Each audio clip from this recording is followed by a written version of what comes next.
You know the plot to Phantom Menace. You know the plot to this film. The galaxy is in turmoil. The Trade Federation are doing taxes or something. That's literally the opposite of what's happening in the movie. I do love that vulture droids walk around. That's such a nice, like, cool thing. It's so impractical and silly, but like it's awesome. So it's quintessentially Star Wars, you know. That's that track from Star Wars Episode One Racer, Aldar Beto's Speedway and stuff. Girl who's only played Star Wars video games, watching the movies before getting a real Episode One Racer vibe from this.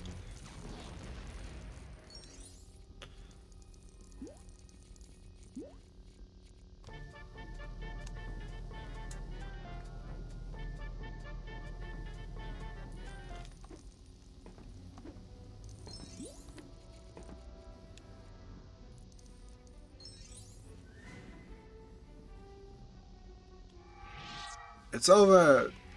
Obi-Wan, I have the high ground. Star Wars if it were messed up and twisted. Star Wars if it were from my twisted mind.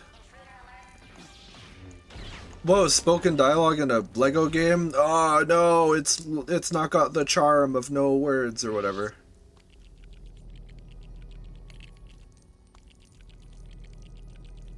Let's leave the Trade Federation spaceship nicer than we found it. That sounds like a constructive use of our time. I'm talking like I'm even remotely interested in Let's Playing Lego games. I can't wait to be doing this at age 40. I can't wait to be Northern Lion and have like a family, and then I go on Binding of Isaac and start crashing out because I accidentally re-rolled the dead kitten item or whatever the hell.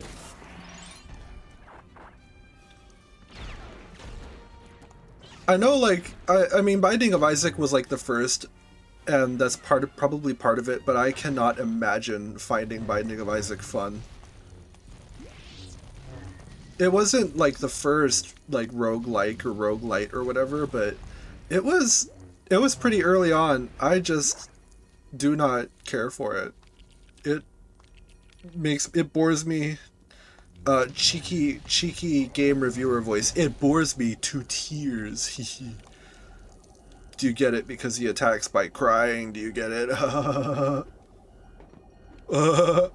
I'm literally the Roger Ebert of games criticism.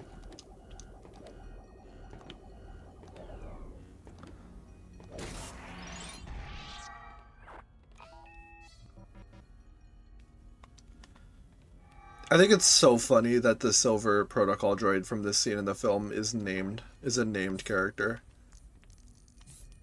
And I can't believe Palpatine brought him back in episode 10, uh, Revenge of the Glup Shido. I gotta get more creative. I gotta get better at riffing, because I can't just fall back on the Tumblr old reliables, you know? I can't just say Glup Shido and stuff. I feel like there are a million zillion people you can go to who will tell you, like, Glup Shido, and you'll laugh and clap.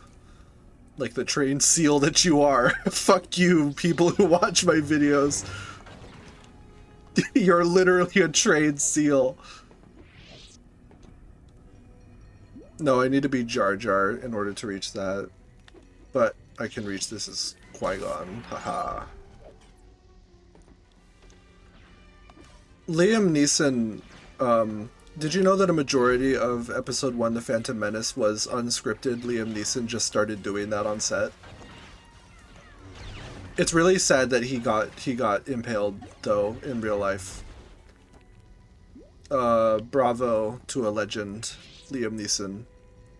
It would be like super fucked up if he passes away shortly after this comes out, because it'll be like, everyone will be like, oh, it's so sad this got predicted or whatever.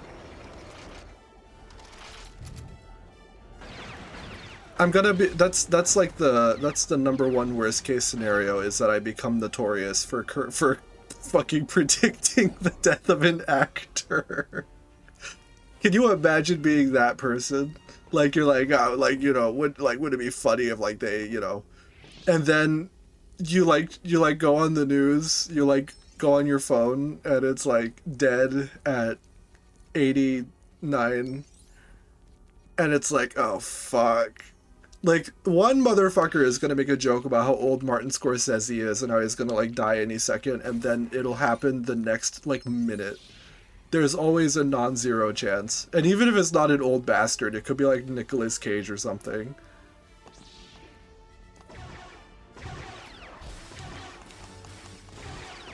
It's like like Nicolas Cage died in a face-off, and then like you open the news and you're like, oh fuck.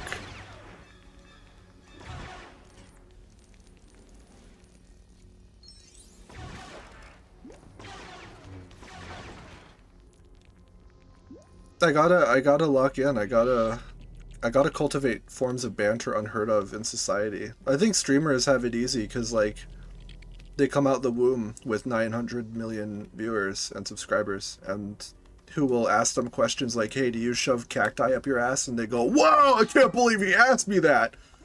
Oh, I'm a dummy. I thought maybe it was like you have to stand on it.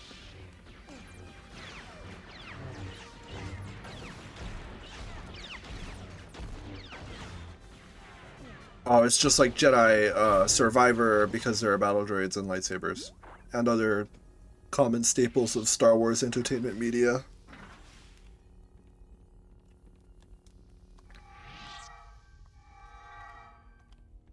It's really messed up how in this game, like, the protocol droids get maimed. Look at that.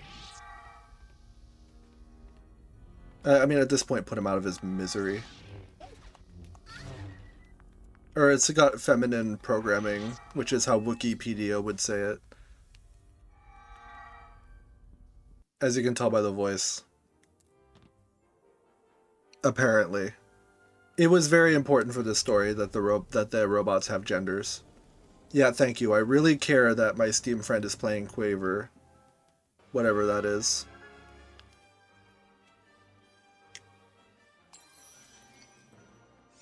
That sounded rude and churlish, but like, I mean, am I wrong to be so am I wrong to be so dismissive of a game that I've never heard of before this very instant of my life?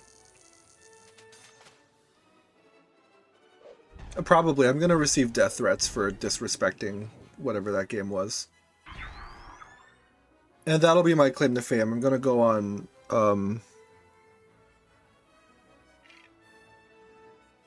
I'm gonna go viral on r/YouTube drama. -6 subscriber YouTuber Dagoth Croc gets blown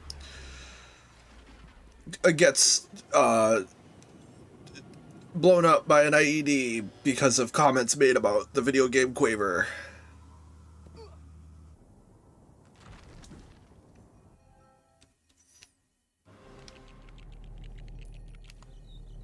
Well, I forgot how dry much of the first like Lego Star Wars game is. Like, there's no jokes in this game. Like they didn't catch on to the idea that like the game should be funny until like the second one, I think, at the earliest.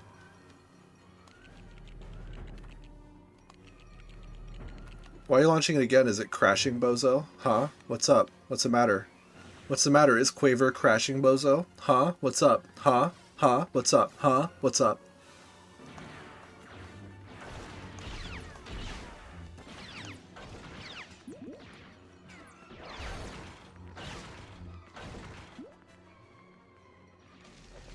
I do think like in terms of aesthetics, the prequels were unfathomably peak. There's very few parts of the prequels. There's very little about the prequels that I think doesn't hold up in terms of like visuals. Even though people will be like, that's bad, it looks like a video game. Especially when it comes to like Attack of the Clones. But I don't think that's fair.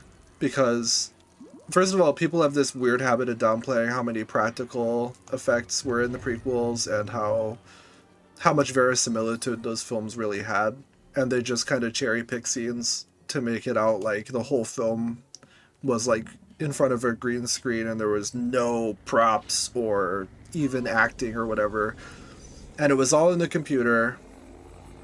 And the Plinkett reviews really popularized that point of view, and that's part of why I kind of hate them. But people really downplay how much effects work went into the prequels in general, and they think it's like a video game or something. I don't know. It's super weird the way people talk about those films, even now.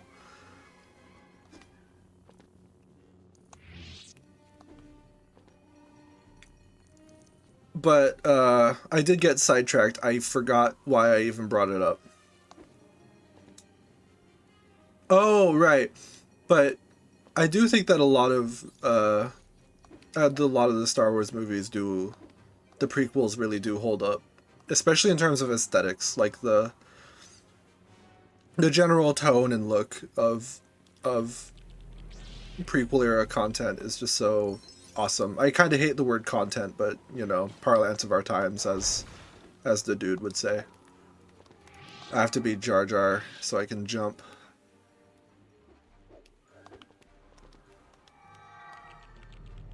We have solved the jumping puzzle. I'll do.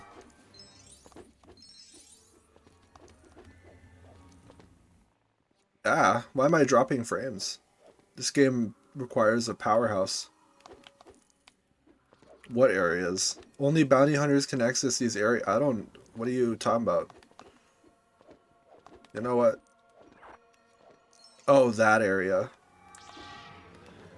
With the picture of Bobbert Fett.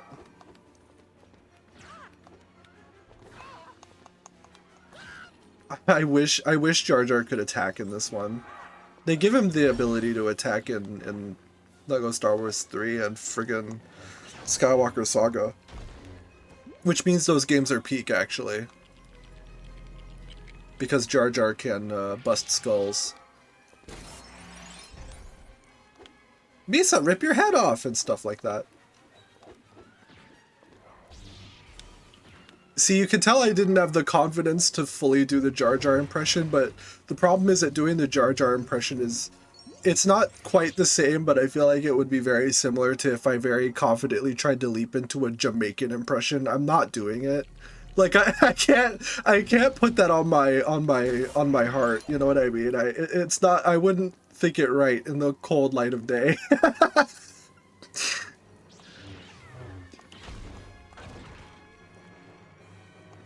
And here's the duct for the child to crawl into, the most messed up mechanic in LEGO Star Wars, which is that you play the child characters to go into the mines for you and get collectibles. What's this? I guess that is a platform. Ow, my frames per second.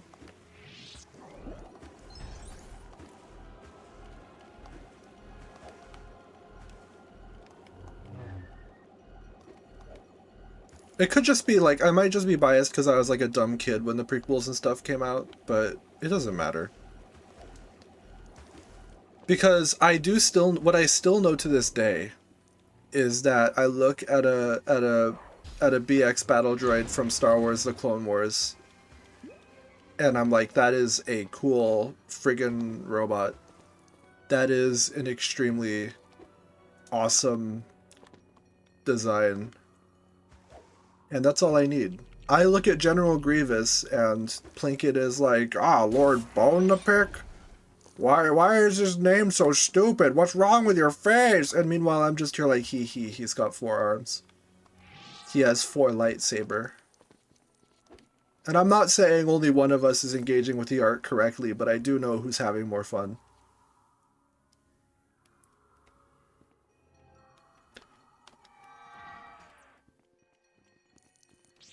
I hear the dulcet tones of a mini kit. You know, one thing that's stark to me, I've played a lot of LEGO games in my adult life. Which could be the sign of a problem, but I consider it a sign that I'm living life to the fullest. One thing that's stark to me is how short the levels are in this particular game. The levels really kind of get away from them in the later games. But then when they made the levels shorter again in Skywalker Saga, people complained, even though that game had more levels than pretty much any other Lego game, because there were like 5 levels per film and 9 films. So actually it was fewer levels, but I would argue that they were better designed and more varied than other Lego games. Like, you can't tell me that Lego Batman's 60 levels. Wait, no, my math is wrong. It is only 30. Only 30 levels in Lego Batman. I might be right after all. 45 levels, that's a lot. You can't tell me that Lego Batman's 30 levels are all memorable, amazing set pieces of masterpiece game design. Like, Lego Batman is probably, this will get me crucified, but Lego Batman is probably, like, the first Lego Batman is probably one of the worst Lego games out there. I'm not kidding. I really think nostalgia carried that game, because part of it is, it's kind of like Lego Star Wars 1, particularly episodes 1 through 3, in that it's not that funny. Like, there are some bits and jokes here and there, but again, it didn't start getting funny until they did the original trilogy. But secondly, in Lego Batman, there's almost no story. It's just the bad guys busted out of Arkham, go get them, and it's that for 30 missions of your life. And again, there are little bits and jokes, but it's not very funny, you know? Lego Batman 2, that's part of why Lego Batman 2 is so peak by comparison. Because the voice acting gave them room to do a more elaborate story, you know? I feel like I've harped on this before, but I don't really... I don't know what it says about me that I have such strong opinions about Lego video games. Aside from how amazing and based I am, I guess. There's one game I used to tear up a lot as a kid. It was Star Wars Battle for Naboo. And I played that again recently, and that game was actually kind of based... No, hold on, let me rephrase that in a way that's not stupid. That game was pretty good. It's not as good as Rogue Squadron. It's made by the same team. Factor 5 and stuff. But it's very different, and I appreciate it. And really, one of the most asinine complaints about the prequels is the argument of people saying, oh, Star Wars isn't supposed to have sleek technology in it, and that's just such a weird reactionary take to me. Especially because it's objectively false. Like, if you watch Episode 4, people would have you believe the entire Star Wars original trilogy took place in a dumpster. But there are sleek, futuristic environments all over the place in the original trilogy. Like, the very first shot of the movie that's in an interior is the friggin' Tantive, you know, Corellian Corvette, which has just like pure white hallways and stuff and like rounded corners. Like, I'm sorry, you're just Delulu, you know? I'm not trying to be an asshole here, but you're just wrong, you know? And also, I mean, I'm also not that sorry to be an asshole, because a lot of the people who harp on this kind of stuff are themselves ginormous assholes in the first place. So, you know, 2 wrongs don't make a right, but at a certain point, you know, you gotta take the lumps.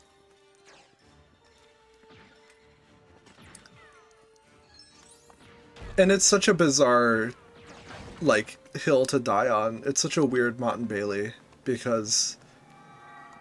like, what, the prequels would have been great if it also took place in a dumpster. Also ignoring the used future aspects of the prequels. I mean, how much of the first film takes place at Tatooine and the pod racing and stuff? And people, oh my god, the pod racing. My dad is like this. People really looked at pod racing, and it was that one image of, like, something that's cool as heck, this sucks actually, you know, that image? And they did that. And... it's craziness to me, because, like, that alone is, like, everything... that alone refutes the, like, oh, there's no used future in the prequels, and it's all future slop, or whatever people are saying. Well, no, I mean, like, those machines are like rugged and gross, and Anakin builds his out of dumpster parts. I mean, what are we talking about? I'm not even saying it's good, but I mean, you have to admit to me that it refutes what you are saying. Like, your criticism is just not true. There's a certain point, people, there's a certain point where we have to admit that there are some people who, like, who think that, like, the concept of an opinion is licensed to just make things up, you know? And I don't want to be rude about it, because, like, there are some people who are annoying and they're like, I believe in objective criticism and stuff, those types. And they get cranky with you if you like something they do, or if you dislike something they do that they do like. And really, it's just, I feel like, you know, I hate to be a centrist Andy here. I'm sorry for pimp slapping you, Tycho. Or wait, who is that? Panaka, excuse me. I'm thinking of the guy from episode 2. Um, I I hate to sound like a centrist Andy here, but we got to find the middle ground. You know, we got to find the perfect mean between between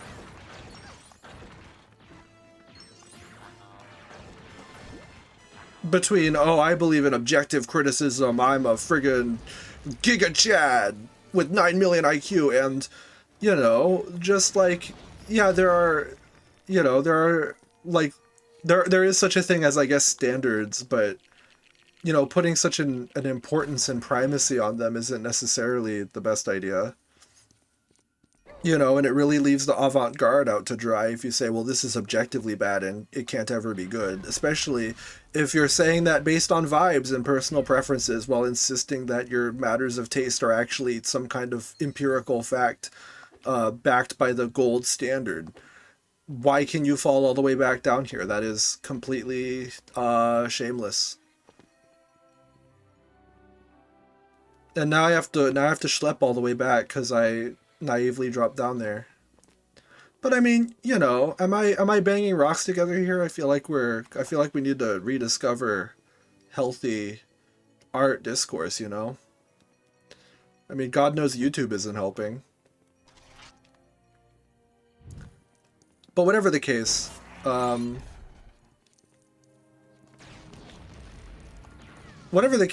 you know, I think it's fun when the funny alien dies in a fiery pod racer explosion. And that's all there is to hear on the subject. But I will concede to you that there is not a prequel. Now, I'm a defender of Attack of the Clones, actually. Like, I am the strongest soldier for that film. And I'm not getting into it right now, but I will concede to you that there isn't a prequel that is as good as Empire Strikes Back. I think that that is up there for me in Star Wars films. I'm really remiss to, like, describe my preferences because because people are unable to be normal about Star Wars in any kind of way. Can I aim by holding square? No, they didn't add good gameplay until friggin' Lego friggin' Indiana Jones or something. I don't know what game added it, but whoever added it so that if you hold down the action button you can aim, that person deserves a big sloppy kiss because that is just so unfathomably amazing. I love her pimp slap. It's so funny. It's so deliriously awesome.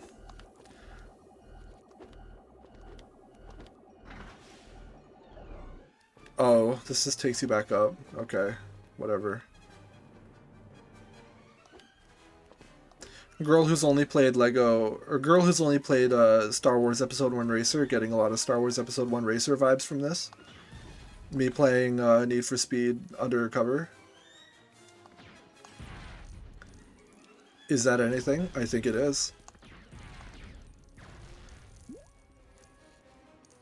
But as I was saying, I would concede that there isn't a single prequel as good as Empire, but there are a whole, I mean, there's a lot of movies that aren't as good as Empire, you know what I mean? Like, I think they really struck gold with that film. That film, I mean, I'll always respect the very first Star Wars film, but I feel like Empire really kind of carried the Star Wars legacy.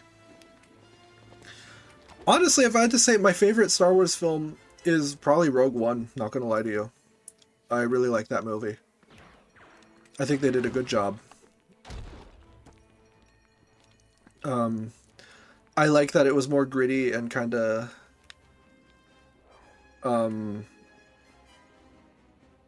not realistic per se, but there's a verisimilitude to it, you know, and I kind of like that they went into that creative space of what if we treated this conflict like a World War II spy movie and stuff.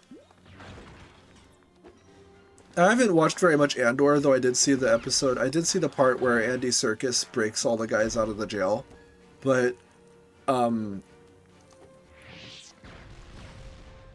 I would like to, because it seems to be more of that.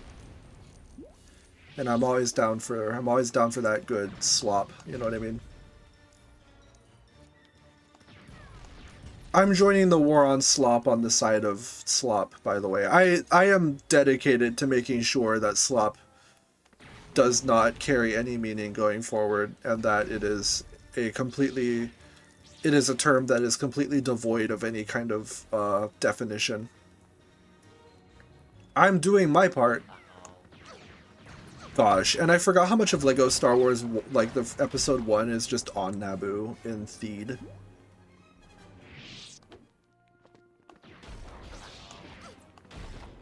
There are so many things about the prequels that people like hate on, but they're unable to really explain why they don't like it. And because the reason they don't like it is because Plinkett told them that it was bad, and they don't really comprehend this about themselves. At least that's how it feels to me. Maybe that's mean and churlish of me to say. But like, Yoda whipping out a lightsaber is not stupid. Like, I'm sorry, that's such a skill issue. I'm sorry the Frank Oz puppet ruined your childhood by pulling out a lightsaber and doing a funny scream while charging towards Count Dooku, but it's really not that big a deal in the slightest.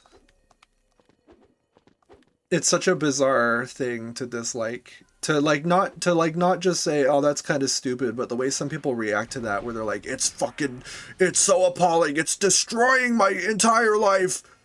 It's like, chill the hell out, you know? The Frank Oz puppet, he beats people's ass, you know what I mean? He kicks a motherfucker's ass, and that's just the way of the world. The Frank Oz puppet murders people. I'm sorry to say.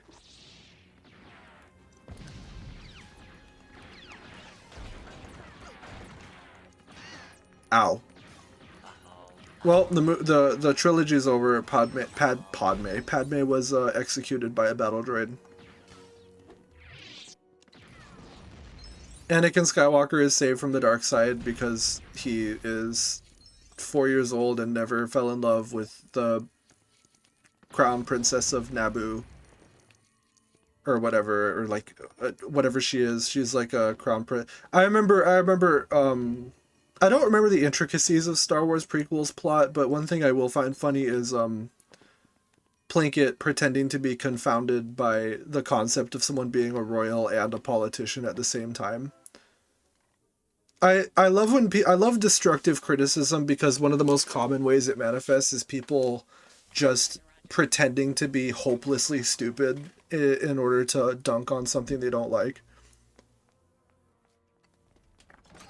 There's so many videos out there where it's like, so like, if you know about the source material, it'll be like, oh, you are just making things up whole cloth. Like, there's no way you believe that, or you are just hopelessly, like, deprived of brain matter, you know? Like, you need to go to the doctor because you have spongiform encephalopathy, you know what I mean? I mean, I hate to epically dunk on people who have a horrible, debilitating, life-altering disease, but it has to be said, right? I don't think it had to be said.